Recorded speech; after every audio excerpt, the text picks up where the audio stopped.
The testing facility stretched across 3 city blocks, its chrome walls reflecting the twin suns of Kepler 442b. Inside, the most advanced combat assessment system in the known galaxy hummed with quiet efficiency. For 200 years, the Neural Combat Interface Scanner had evaluated every potential warrior from 47 different species across the Galactic Defense Alliance. Not once had it failed to categorize a fighter's capabilities within the first 30 seconds of neural mapping. Commander Zeftar of the Eltarian Defense Corps watched the latest batch of rejected candidates shuffle out of the testing chamber, their heads hung low in defeat. The scanner's crimson rejection light had flashed for each of them: Velcrin berserkers whose rage could melt steel, crystalline warriors who could phase through solid matter, even a rare quantum-touched individual who could exist in multiple dimensions simultaneously. All deemed insufficient for the Genesis protocol.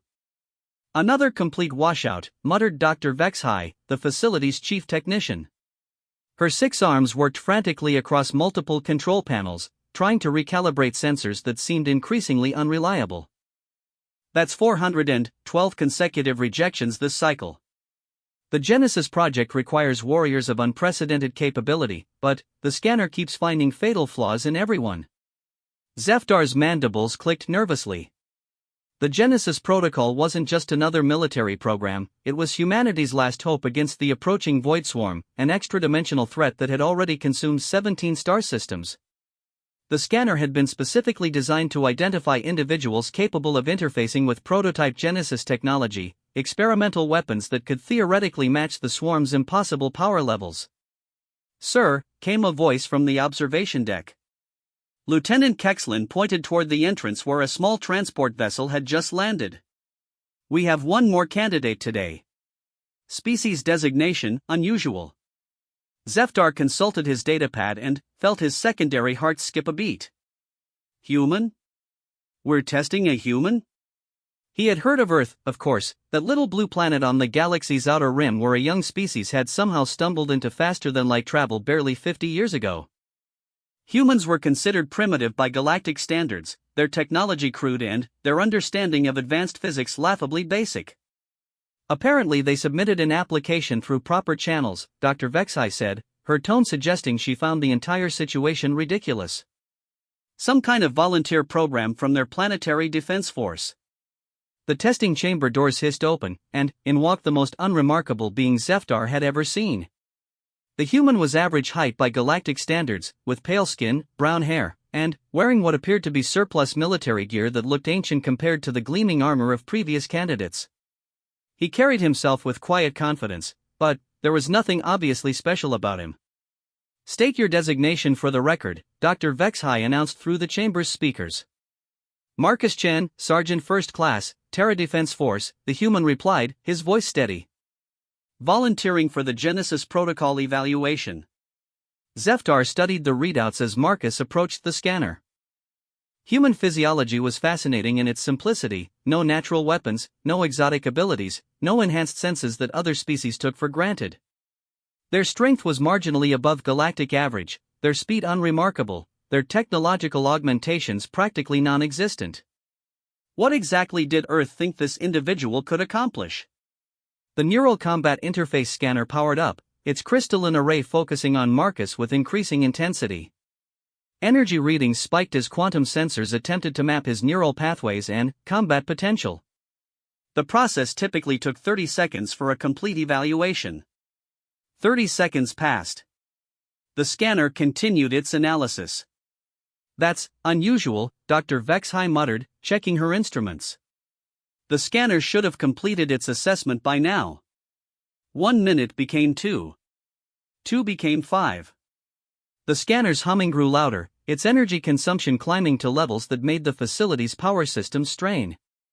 Marcus stood perfectly still in the center of the chamber, seemingly unbothered by the intense scrutiny. "What's happening?" Zeftar demanded. "I don't know, Dr. Vexhai replied, her 6 arms working frantically across diagnostic displays. "The scanner keeps trying to categorize his combat potential, but every time it approaches a conclusion, the readings shift. It's like his neural patterns are adaptive." Warning lights began flashing throughout the facility. The scanner's energy output was approaching critical levels, yet it continued its relentless analysis of the human subject. Other technicians rushed to auxiliary control stations, trying to understand what was causing the malfunction. "Sir, we should abort the test," Lieutenant Kexlin suggested nervously. "The scanner has never behaved like this." "If it overloads, no," Zefdar said firmly. "Something extraordinary is happening. Continue monitoring." Through the chamber's reinforced windows, they watched Marcus remain motionless as energy cascades swirled around him. The scanner's quantum arrays were operating at maximum capacity, delving deeper into his mind than they had ever penetrated before. Neural mapping displays showed patterns unlike anything in the facility's extensive database. 10 minutes into the scan, something changed. The scanner's frantic humming suddenly stabilized, settling into a rhythm that seemed almost musical. Energy readings, while still elevated, smoothed into steady waves rather than chaotic spikes. It was as if the machine had finally found something it could work with. "Incredible," Dr. Vexhai whispered. "His brain activity is synchronizing with the scanner's quantum frequency. I've never seen anything like this." 20 minutes. 30. The scan continued far beyond any previous duration, the scanner seemingly unable to complete its analysis of this unremarkable human. Facility staff gathered in the observation deck, watching in amazement as their most sophisticated instrument struggled with a task it had performed flawlessly thousands of times before. Finally, after 47 minutes and 18 seconds, the scanning array powered down. For a moment, complete silence filled the facility. Then, slowly, a single light began to glow on the primary display panel. It wasn't the familiar red of rejection. It wasn't the rare yellow of conditional acceptance that they had seen perhaps a dozen times in the scanner's operational history. Instead, a brilliant blue light pulsed steadily, accompanied by a soft harmonic tone that none of the staff had ever heard before. Dr. Vexhai stared at her readouts in disbelief. According to these readings, the scanner has created an entirely new classification category. Class designation: Genesis Prime. "That's impossible," Lieutenant Kexlin protested. "The scanner's programming doesn't include a Genesis Prime classification." "It does now," Dr. Vexhai replied, her voice barely above a whisper. "The scanner modified its own code during the evaluation. It created new assessment parameters specifically for this individual." Zefdar felt his blood chill. Military equipment that reprogrammed itself was unheard of, potentially dangerous, and definitely beyond current technological understanding. Yet the scanner's confidence in its new classification was absolute. Every indicator showed green across the board. Marcus finally moved, stepping away from the scanning array as the chamber doors opened. He looked completely unchanged by the experience, as if spending nearly an hour under intense quantum analysis was perfectly normal. "How do you feel, Dr. Vexhai asked as he emerged from the chamber.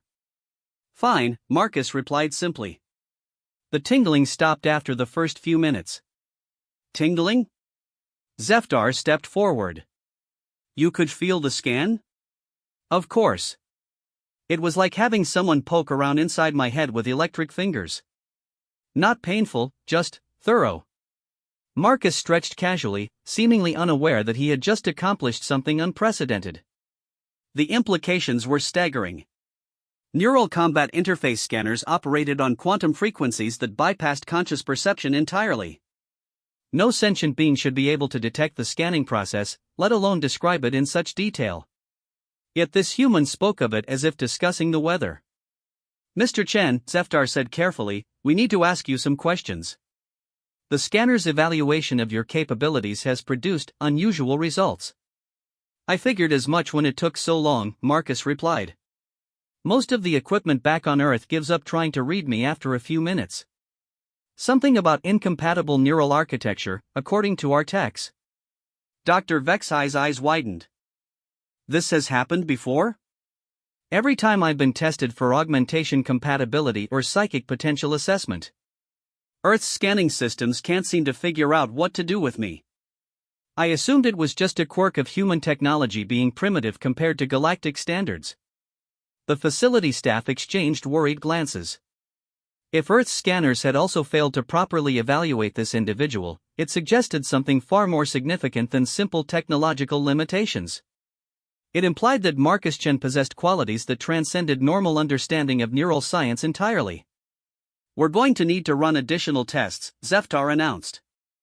"The Genesis protocol requires absolute certainty regarding candidate capabilities."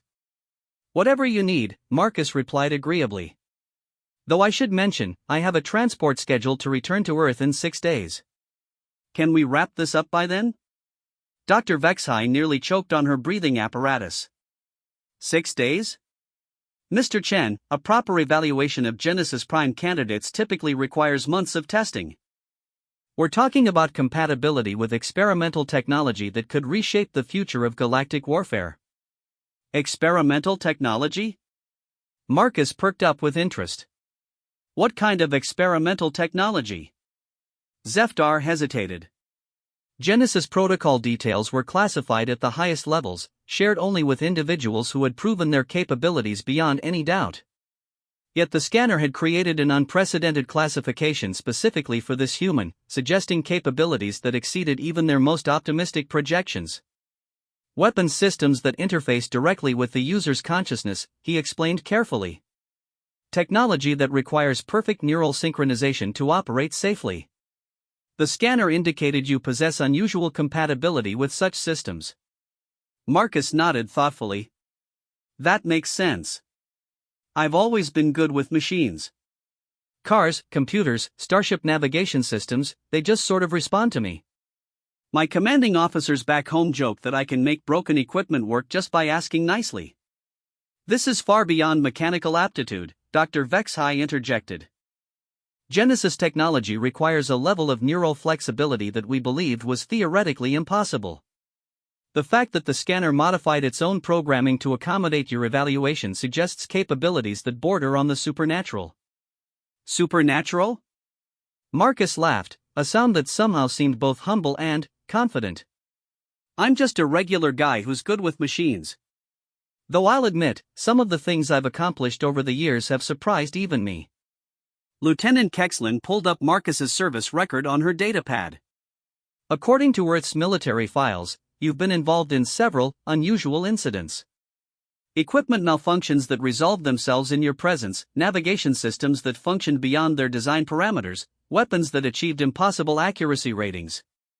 "Like I said, I'm good with machines," Marcus replied with a shrug. "Is that really so strange?" The question hung in the air as facility staff contemplated its implications. In a galaxy where technology and consciousness intersected in ways that most species barely understood, perhaps being good with machines represented something far more profound than simple mechanical aptitude.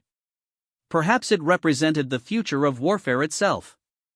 "We'll begin comprehensive testing tomorrow," Zeftar decided. Dr. Vexhai prepared the Genesis compatibility chambers. "Mr. Chen, I recommend you get some rest. The next few days are going to be unlike anything you've experienced." As Marcus was escorted to temporary quarters, the senior staff gathered around the scanner's diagnostic displays. The readings were unlike anything in their records, neural patterns that seemed to exist in a state of constant adaptation, brain activity that somehow resonated with quantum frequencies, and underlying structures that suggested capabilities far beyond human norms. "He's not just compatible with Genesis technology," Dr. Vexhai said quietly. "According to these readings, he might be the key to making it work properly. Every previous test subject showed some level of neural rejection, even those we classified as compatible. This human shows perfect synchronization. How is that possible?" Lieutenant Kexlin asked. "Humans are one of the youngest species in the galaxy. Their understanding of advanced physics is barely beyond the theoretical stage." Zeftar studied the data with growing amazement.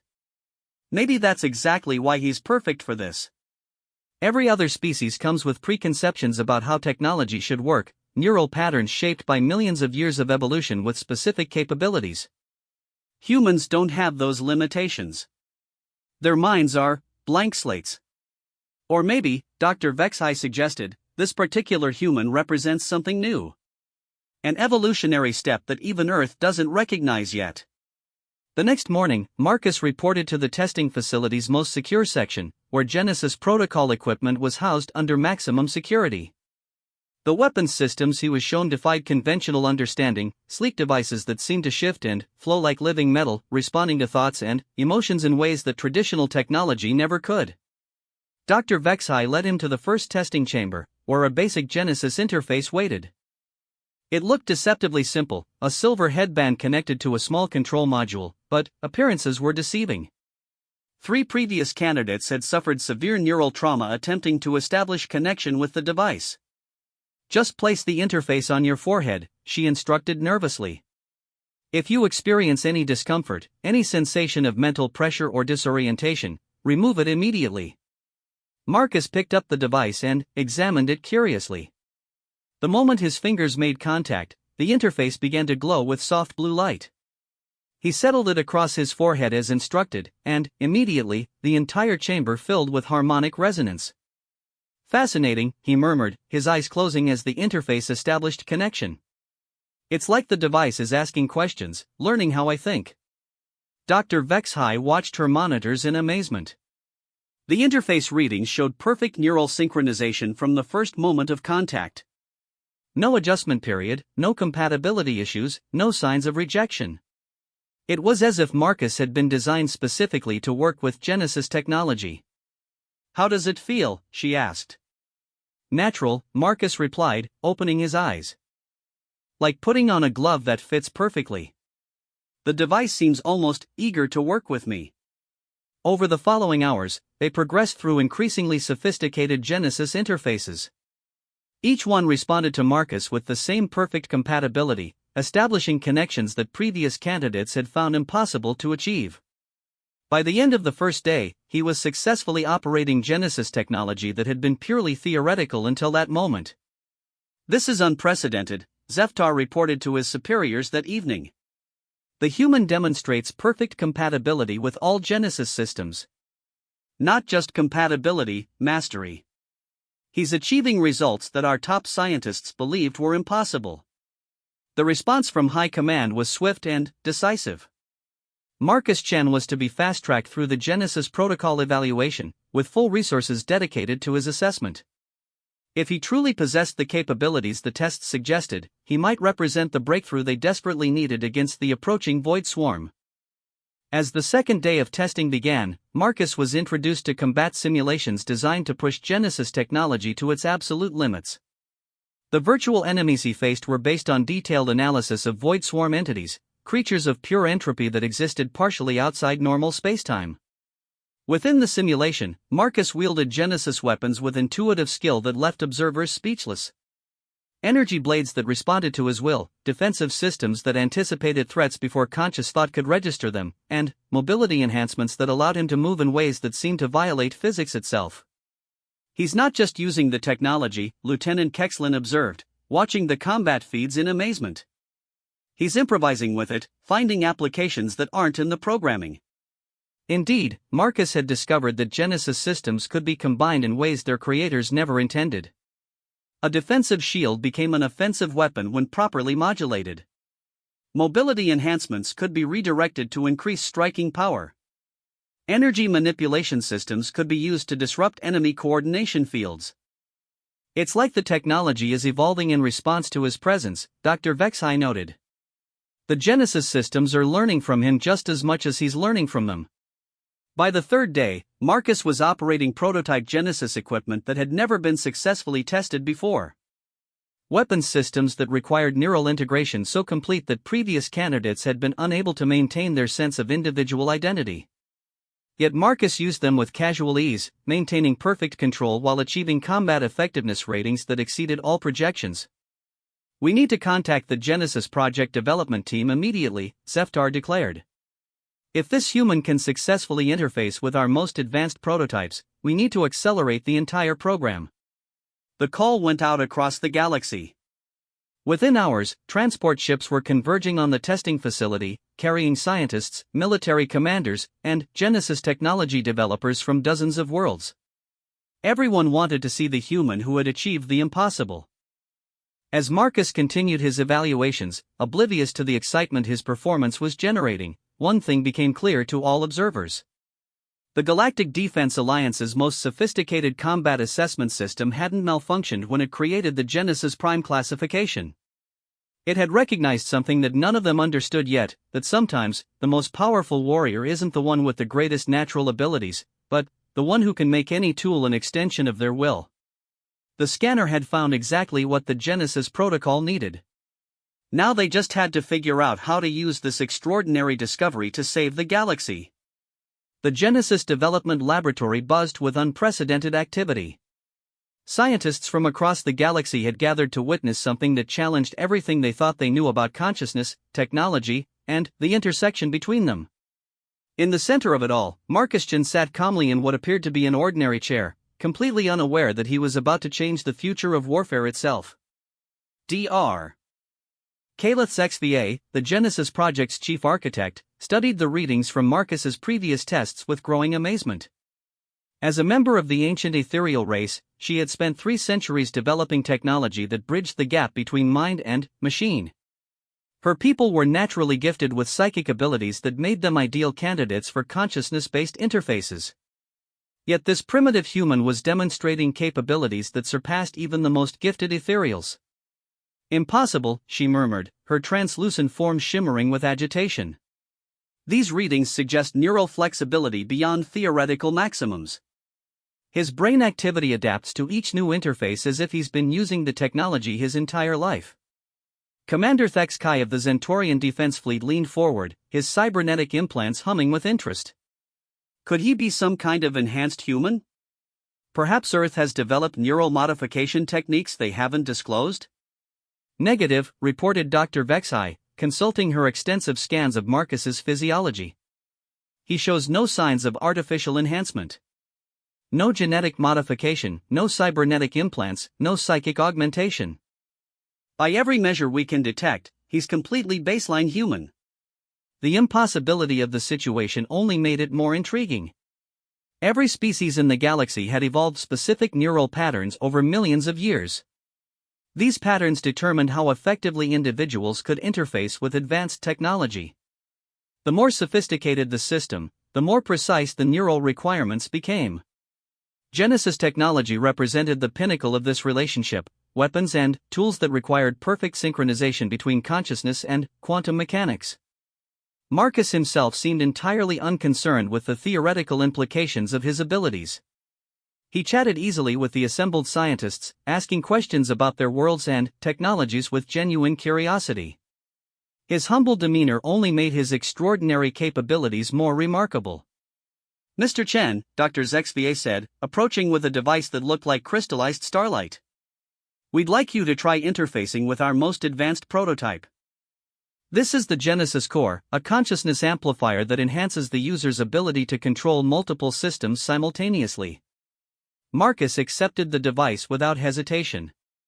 The moment it touched his skin, the crystal began to glow with inner fire. Energy patterns that had remained dormant for months suddenly sparked to life, creating cascading displays of light that filled the entire laboratory. "Remarkable," he said softly, his eyes reflecting the swirling patterns. "It's like having a second brain that thinks in mathematics and energy. I can feel connections to systems throughout this facility." Dr. Zexvier nearly lost her coherence in shock. "You can sense the facility's networks? That should be impossible. The Genesis Core's range is limited to a few meters at most." "Distance doesn't seem to matter," Marcus replied, concentrating on the device. "I can feel the main computer core, the power distribution systems, even the environmental controls. They're all connected through quantum entanglement networks, aren't they?"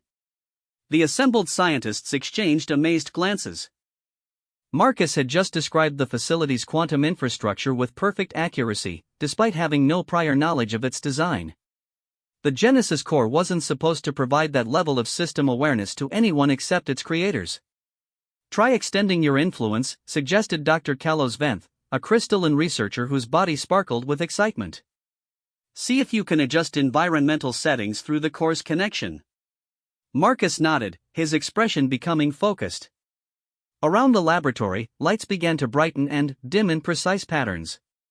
Temperature controls responded to his thoughts, creating comfortable microclimates for each species present. The air circulation system adjusted to provide optimal atmospheric conditions for everyone simultaneously. "This is beyond unprecedented," Commander Thexkai whispered. "He's controlling dozens of independent systems with perfect precision. Our most skilled technicians require hours of training to achieve basic competency with Genesis interfaces." But Marcus was just getting started. As he became more comfortable with the Genesis core, his influence began extending beyond simple environmental controls. Security systems recognized his authority and granted him access to restricted areas. Manufacturing systems activated and began producing small items according to his mental specifications. Even the facility's transportation network responded to his guidance. "I think I understand why the scanner had trouble categorizing me," Marcus said thoughtfully. "Most consciousness-based interfaces seem designed for minds that think in specific patterns. But human thinking is messier. We don't approach problems with predetermined solutions." Dr. XVA materialized more solidly, her excitement overriding her usual ethereal nature. "Elaborate on that. How does human thinking differ from galactic norms?" Marcus considered the question while unconsciously optimizing the laboratory's quantum field generators for improved efficiency. "From what I've observed, most species develop highly specialized mental patterns. Crystalline thinking is precise and geometric. Ethereal consciousness flows in harmony with energy fields. Xentorian minds integrate seamlessly with mechanical systems. Each approach is incredibly effective within its specialty." "And humans?" prompted Dr. Venth. "We're generalists," Marcus explained. "Human brains evolved to handle unpredictable environments and sudden changes. We don't have predetermined mental patterns because we never knew what we'd need to survive. That flexibility seems to translate well to consciousness-based technology." The implications struck everyone simultaneously. Every advanced species in the galaxy had evolved specialized thinking patterns that made them excellent at specific tasks but limited their adaptability. Humans, by comparison, had developed flexible minds capable of adapting to any situation. This flexibility, rather than being a weakness, made them ideal candidates for technology that required mental versatility. "We need to test this theory," Dr. XVA announced. "If human consciousness is truly more adaptable than previous interfaces, it could revolutionize everything we thought we knew about Genesis technology." Over the following hours, Marcus was introduced to progressively more sophisticated Genesis systems. Each one responded to his presence with remarkable compatibility. Weapons that had never functioned properly suddenly operated at peak efficiency. Defensive systems that had been deemed too unstable for practical use became reliable tools under his guidance. Transportation devices that required months of training to master responded to his intentions within minutes.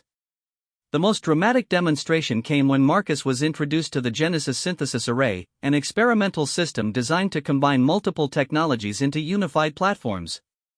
Previous attempts at synthesis had failed because the mental requirements became too complex for any individual consciousness to manage.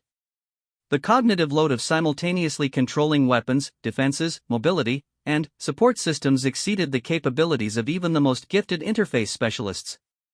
Marcus approached the synthesis array with the same casual confidence he had shown with every other system. As the connection established, holographic displays throughout the laboratory lit up with data streams that painted a picture of impossible complexity. He wasn't just controlling the array, he was improving it, finding efficiencies that its designers had never considered. "How many systems are you managing simultaneously?" Dr. Venth asked, watching her instruments with amazement. 47 primary systems and about 300 secondary subsystems, Marcus replied without apparent strain. "Though managing might not be the right word. It's more like conducting an orchestra. Each system has its own role to play, and I'm just making sure they work together harmoniously." The comparison to music was particularly apparent. Under Marcus's guidance, the Genesis technologies seemed to develop a rhythm, a flow that made their integration feel natural rather than forced. Systems that had been designed to work independently began supporting each other in ways their creators had never imagined. "This changes everything," Commander Thexkai declared. If humans can achieve this level of integration with Genesis technology, we need to completely rethink our approach to the Void Swarm threat. The Void Swarm represented an existential challenge that had pushed the Galactic Defense Alliance to its limits. These entities existed partially outside normal spacetime, making them nearly impossible to target with conventional weapons. Their attacks disrupted the quantum fields that most advanced technologies depended on, rendering traditional defenses useless. The Genesis protocol had been developed as a desperate attempt to create weapons that could function in the chaotic environment created by Void Swarm incursions. How much do you know about the threat we're facing? Dr. Zexbier asked Marcus. Just what was in the briefing materials, he replied. Extra-dimensional entities that consume organized matter and energy. They've destroyed 17 star systems so far, and conventional weapons are ineffective against them. The challenge goes beyond simple weaponry, explained Dr. Venth. Void Swarm entities exist in quantum superposition until they attack. They can be in multiple locations simultaneously, making it impossible to predict their movements. When they do manifest, they generate entropy fields that destabilize nearby technology. Marcus nodded thoughtfully. So you need weapons that can target probability states rather than fixed positions, and systems that can function reliably in high-entropy environments. Precisely, Dr. Zexbier confirmed. Genesis technology was designed to address these requirements through consciousness-guided quantum manipulation. But, the mental demands have proven too complex for any known form of consciousness to master. Until now, Marcus said simply. The confidence in his voice wasn't arrogance, it was the quiet certainty of someone who understood their capabilities. Over the past few days, Marcus had demonstrated mastery of systems that the galaxy's best minds had struggled with for years. If anyone could make Genesis technology work against the Void Swarm, it was this unassuming human from the Outer Rim. We'd like to arrange a field test, Commander Thexkai announced. There's a Void Swarm probe approximately 4 light-years from here. It's isolated from the main fleet, making it an ideal target for prototype testing. How long until we can deploy? Marcus asked. 3 days, assuming you're willing to participate, Dr. Zexbier replied. We'll need to prepare a specialized starship equipped with Genesis systems tailored to your neural patterns. Marcus grinned, his excitement finally showing. 3 days to help save the galaxy? That sounds like the kind of mission humans were made for. As the scientists and military commanders began planning for the field test, none of them fully understood what they were setting in motion. Marcus Chen wasn't just a gifted individual who happened to be compatible with advanced technology. He represented something new in the galaxy, a form of consciousness that could adapt to any challenge, overcome any limitation, and find solutions that specialized thinking could never achieve. The Genesis protocol had been humanity's last hope against an impossible threat. But, perhaps, in the vast cosmos of possibilities, an impossible threat required an impossible solution. And, perhaps the most impossible thing of all was that the solution had been waiting quietly on a small blue planet, ready to volunteer when the galaxy needed it most. The next 3 days passed in a blur of activity. Engineers worked around the clock to integrate Genesis systems into a prototype starship designed specifically for Marcus's capabilities. The vessel, designated Genesis Prime in honor of his unique classification, represented the cutting edge of consciousness-guided technology. Every system on the ship was designed to respond to mental commands rather than physical controls. Weapons, shields, propulsion, navigation, and life support all operated through direct neural interface. The level of integration was so complete that the ship would essentially become an extension of its pilot's consciousness. No one has ever attempted to fly a completely consciousness-controlled vessel, Dr. Zexbier warned as Marcus prepared for his first test flight. The mental load could be overwhelming, even for someone with your capabilities. Marcus settled into the pilot's interface with the same calm confidence he had shown throughout his evaluation. As the connection established, the ship's systems came online with smooth efficiency. Status displays indicated perfect synchronization across all networks. It feels natural, Marcus reported, his voice carried through the ship's communication system. Like wearing clothes that fit perfectly. The ship responds to my thoughts before I'm even fully conscious of them. Indeed, watching Marcus pilot Genesis Prime was like witnessing a dance between mind and machine. The ship moved with fluid grace that seemed to defy physics, performing maneuvers that should have been impossible for a vessel of its size and configuration. Every system operated in perfect harmony, creating efficiency ratings that exceeded all theoretical projections. "Incredible," Commander Thexkai murmured, watching the test flight data. "He's achieving performance metrics that we didn't even know were possible." The real test, however, would come when Marcus faced his first Void Swarm entity. These creatures represented everything that was alien and incomprehensible about the universe beyond known space.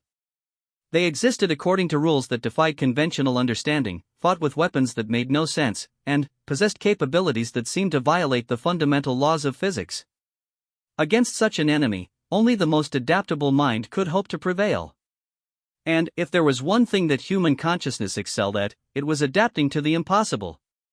As Genesis Prime prepared to depart for its first combat mission, Marcus sat quietly in the pilot's chair, feeling the ship's systems respond to his presence like a loyal companion. Around him, the most advanced technology in the galaxy hummed with quiet readiness, waiting for his guidance. Soon, they would face the darkness between the stars. Soon, they would learn whether human adaptability was truly the key to galactic survival. But, for now, Marcus simply waited with the patience of someone who had always known that extraordinary circumstances required extraordinary responses. The galaxy was about to discover what happened when an unstoppable force met an unmovable human will. The edge of known space felt different somehow. As Genesis Prime approached the coordinates where Void Swarm activity had been detected, the very fabric of reality seemed to become unstable. Stars flickered with unnatural colors, and space itself appeared to ripple like water disturbed by an unseen presence. Marcus sat at the center of it all, his consciousness merged with every system aboard the prototype vessel. Through the ship's sensors, he could perceive the universe in ways that human minds had never experienced. Quantum fluctuations became visible as shifting patterns of light and darkness. Gravitational fields revealed themselves as flowing rivers of force. And, somewhere ahead, something that shouldn't exist was making reality bend to its will. "Contact detected," announced Dr. XVA, her ethereal form shimmering with nervous energy aboard the command ship that followed at a safe distance. "Void Swarm probe, approximately 2,000 kilometers off your starboard bow." Marcus didn't need the announcement. He had felt the entity's presence for the past several minutes, a wrongness in the quantum foam that made his consciousness recoil instinctively. Through Genesis Prime's sensors, he could perceive the creature as a shifting mass of probability and darkness, existing in multiple states simultaneously until observation forced it into temporary solidity. "Visual contact established," he reported calmly. "This thing is definitely not operating according to normal physics." The Void Swarm entity was unlike anything in the galaxy's extensive databases of known lifeforms. It appeared to be roughly spherical when observed directly, but peripheral vision suggested it had tentacles, crystalline spines, and geometric patterns that hurt to look at. The creature seemed to exist in constant flux, shifting between different configurations as if it couldn't decide what shape reality would allow it to maintain. "Remember, these entities can exist in quantum superposition," warned Commander Thexkai. "They may attack from multiple vectors simultaneously." Genesis systems should be able to track probability states, but the warning came too late. The Void Swarm probe had detected Genesis Prime and responded with immediate aggression. Space around the prototype ship suddenly filled with attacks that came from everywhere and nowhere, energy beams that struck from angles that didn't exist, projectiles that arrived before they were fired, and defensive disruption fields that tried to tear apart the quantum foundations of Genesis technology. Any conventional starship would have been destroyed in the first seconds of contact. Genesis Prime, however, was far from conventional. As the reality-bending attacks converged on his position, Marcus felt the ship's consciousness-guided systems respond with inhuman speed and precision. Defensive fields adapted to impossible geometries, deflecting attacks that came from non-existent directions. Mobility systems shifted the ship through probability states, making it as hard to target as the entity itself. "Fascinating," Marcus murmured, his voice carrying an edge of excitement despite the mortal danger. "This creature thinks in quantum mathematics. It's not trying to hit where I am, it's trying to hit where I might be." Through his connection to Genesis Prime, Marcus began to understand the alien logic that governed Void Swarm tactics. These entities didn't experience time and space the same way that conventional lifeforms did. They existed across multiple probability states simultaneously, allowing them to attack from positions they had never occupied and defend against threats that didn't exist yet. Against such an enemy, traditional combat thinking was useless. Linear strategies, predictable movements, and logical tactics all became weaknesses that the entity could exploit. The key to victory lay in embracing the same quantum uncertainty that made void swarm creatures so dangerous. Marcus smiled as understanding dawned. You want to play probability games? Let's play. The change in Genesis Prime's behavior was immediate and dramatic. Instead of trying to maintain a stable position and fight conventionally, Marcus allowed his consciousness to flow across multiple possibility states. The ship began to flicker between different positions, existing in quantum superposition just like its alien opponent. The Void Swarm probe reacted with what might have been confusion. Its attacks, designed to target multiple probability states simultaneously, suddenly found nothing solid to lock onto. Genesis Prime had become as ephemeral as the entity itself, present everywhere and nowhere at the same time. Impossible, Dr. Venth whispered aboard the command ship. He's maintaining quantum superposition while conscious. That should cause immediate neural collapse. But Marcus's human consciousness, evolved for adaptability rather than specialization, proved capable of existing in multiple states without losing coherence. His thoughts flowed across probability patterns like water, maintaining awareness of every possible position while committing to none of them.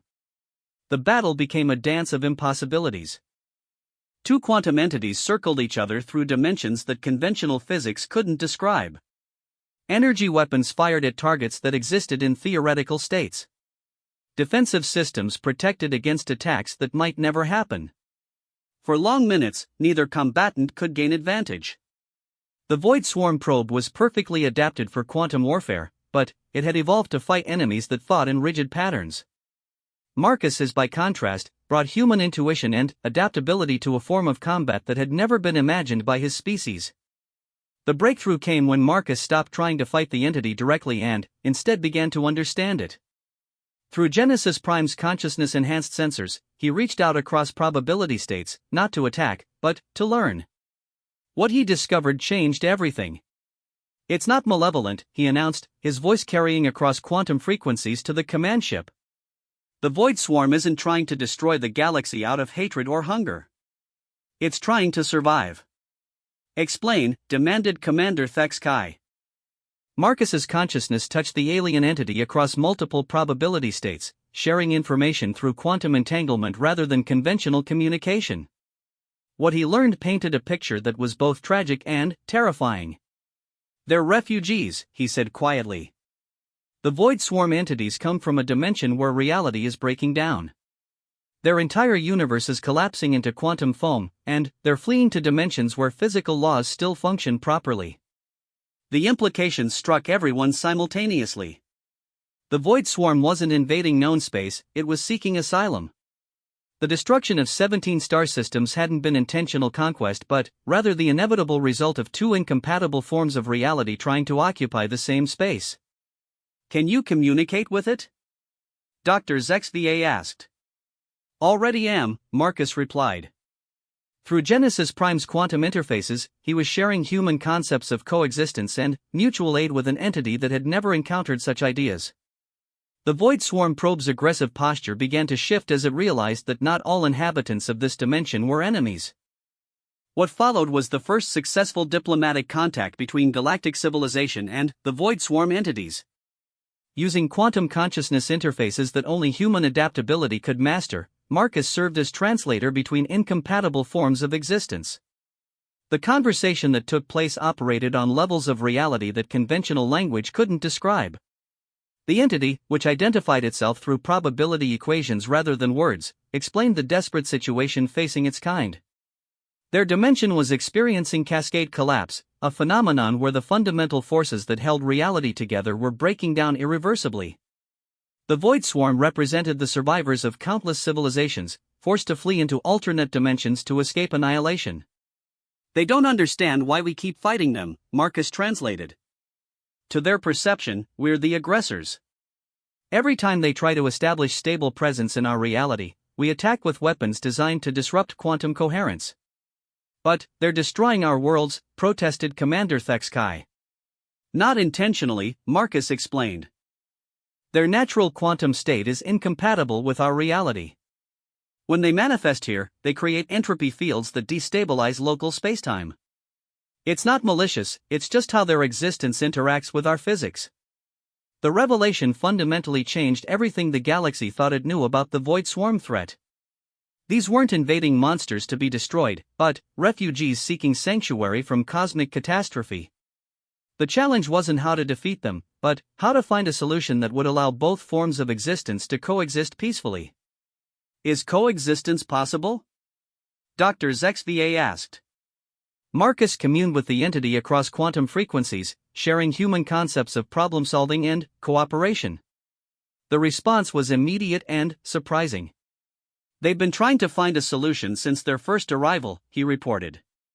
The problem is that their consciousness operates on quantum principles that make conventional communication impossible. They can't explain their situation to us because they think in mathematics that doesn't translate to linear thought. But you can translate for them, Dr. Venth observed. More than that, Marcus replied, his excitement growing. Genesis technology can be modified to create stable interface zones, spaces where both forms of reality can coexist without mutual destruction. The Void Swarm entities have the knowledge to make it work, but they need consciousness-guided technology to implement the solution. The implications were staggering. Instead of a war between dimensions, they were looking at the possibility of the greatest cooperative endeavor in galactic history. The Void Swarm entities possessed scientific knowledge accumulated across multiple universes, while galactic civilization had the technological infrastructure to implement their solutions. Will they agree to a ceasefire while we develop this interface technology? Commander Thexkai asked. Marcus posed the question through quantum channels and received an immediate response. They're willing to withdraw to the edge of known space while we work on the solution. But they need some assurance that we won't use the time to develop better weapons against them. What kind of assurance? They want me to serve as permanent ambassador, Marcus replied. My consciousness is the only one they've encountered that can bridge the gap between our realities. They trust me to represent their interests honestly. The request was unprecedented. Humanity had only just joined the galactic community, and now one of their citizens was being asked to serve as ambassador to entities from another dimension. But, given Marcus's unique abilities and the desperate need for peaceful resolution, there was really only one possible answer. Agreed, Commander Thexkai decided. Mr. Chen, you're hereby appointed as the galaxy's first interdimensional ambassador. Your mission is to work with both sides to develop a permanent solution to the refugee crisis. Over the following weeks, Marcus worked tirelessly to establish communication protocols between galactic civilization and the Void Swarm entities. Using Genesis Prime as a mobile embassy, he traveled between dimensions, facilitating discussions that operated on levels of reality that most beings couldn't even perceive. The breakthrough came when Void Swarm scientists, working through quantum interfaces with galactic researchers, developed the first prototype dimensional sanctuary. These structures created stable zones where multiple forms of reality could coexist without interference, allowing refugees from the collapsing dimension to establish permanent residence without threatening local spacetime. The technology required consciousness-guided interfaces to function properly, making Genesis systems essential to the solution. More importantly, it required the kind of adaptable thinking that only human consciousness seemed capable of providing. The galaxy's most specialized minds were too rigid to work with the fluid mathematics that governed dimensional interfaces. You realize what this means, Dr. XVA told Marcus as they watched the first dimensional sanctuary coming online. Humanity isn't just joining the galactic community, you're becoming essential to it. Without human consciousness to bridge the gap between realities, none of this would be possible. Marcus watched through Genesis Prime sensors as Void Swarm entities began to settle into their new sanctuary. For the first time since their universe began collapsing, they could exist without fear of annihilation or the need to displace other forms of life. I think that's what humans were meant to do, he replied thoughtfully. We're not the strongest or the smartest or the most advanced species in the galaxy. But we're adaptable. We can build bridges between incompatible realities and find solutions that specialist thinking can't achieve. The crisis that had threatened to destroy galactic civilization became instead the beginning of a new age of cooperation and discovery. Void swarm knowledge, combined with galactic technology and human adaptability, opened possibilities that none of the participants had imagined. Dimensional engineering became a new science. Quantum consciousness research advanced by centuries in a matter of months. And humanity found its place in the cosmic community as the bridge builders who could connect any two realities. Marcus Chen, the unremarkable sergeant who had volunteered for an impossible mission, became the most important human in galactic history. But, more than that, he became proof that sometimes the greatest strength isn't what you can do with the tools you're given, but how well you can adapt those tools to meet any challenge. The scanner that had first evaluated Marcus had created a new classification because it recognized something unprecedented, not just compatibility with advanced technology, but the ability to make that technology evolve in response to impossible circumstances. The Genesis Prime designation hadn't just described Marcus's capabilities. It had predicted humanity's future role as the species that could make any situation work, no matter how impossible it seemed. In the end, the galaxy learned that the most dangerous thing about humans wasn't their weapons or their technology or their military might. It was their absolute refusal to accept that any problem couldn't be solved if you just thought about it from the right angle. And, in a universe full of impossible problems, that might just be the most valuable trait of all.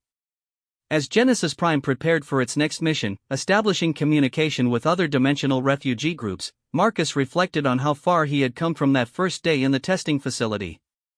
The scanner had rejected every fighter who came before him because they all approached problems with predetermined solutions.